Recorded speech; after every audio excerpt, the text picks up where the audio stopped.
5 मई SSC GD के पहला shift का ओरिजिनल प्रश्न है।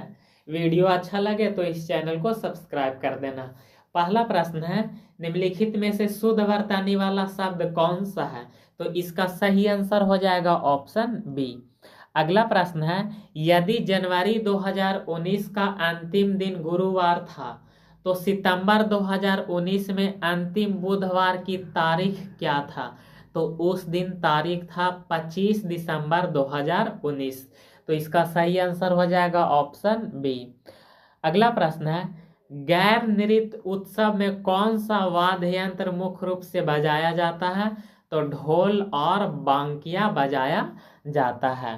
गंगा और ब्रह्मपुत्र नदी घाटी में से कौन सा क्षेत्र अधिक घनी आबादी वाला है? तो गंगा के बेसिन घनी आबादी वाला है। तो इसका सही आंसर होगा ऑप्शन ए।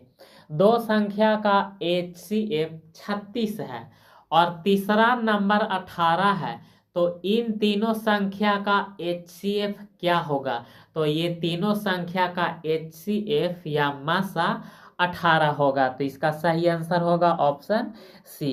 अगला प्रश्न है, MSME क्षेत्र में नवाचार, डिजाइन उत्कृष्टता और बौद्धिक संपदा संरक्षण को बढ़ावा देने के लिए सूक्ष्म, लघु और मध्यम उद्यम मंत्रालय द्वारा निम्नलिखित में से कौन सी योजना शुरू किया गया? तो MSME इनोवेटिव स्कीम को शुरू किया गया था। तो इसका सही आंसर होगा ऑप्शन बी।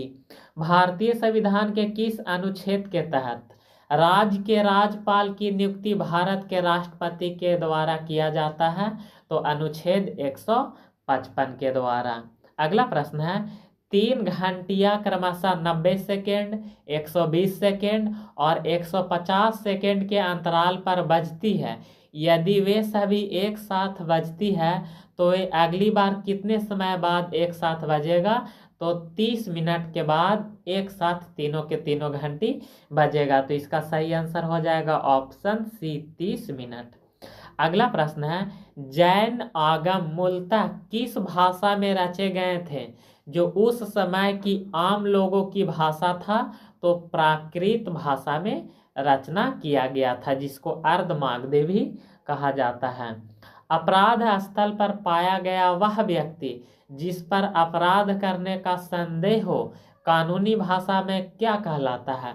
तो उसको संदिग्ध कहते हैं। तो इसका सही आंसर होगा ऑप्शन सी, यानी गा सही होगा। अगला प्रश्न है, भारतीय संविधान का कौन सा अनुच्छेद राज्यपाल को अध्यादेश प्रख्यापित करने की शक्ति देता है? तो अनुच्छेद 213 के द्वारा। अगला प्रश्न है, चाबहार बंदरगाह रणनीतिक रूप से किस महत्वपूर्ण समुद्री मार्ग के बाद स्थित है जो हिंद महासागर तक सीधी पहुंच प्रदान करता है? तो हार्मुज जलडमरू मध्य के द्वारा। तो इसका सही आंसर होगा ऑप्शन बी। अगला प्रश्न है, एक ट्रेन 40 किलोमीटर प्रति घंटा की गति से चल रही है।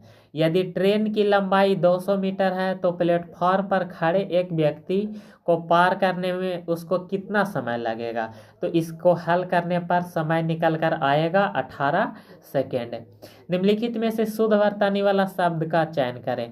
तो पीड़ा। तो इसका सही आंसर हो जाएगा ऑप्शन बी। अगला प्रश्न है, डुरांड कप 2023 का आयोजन किस शहर में किया गया था?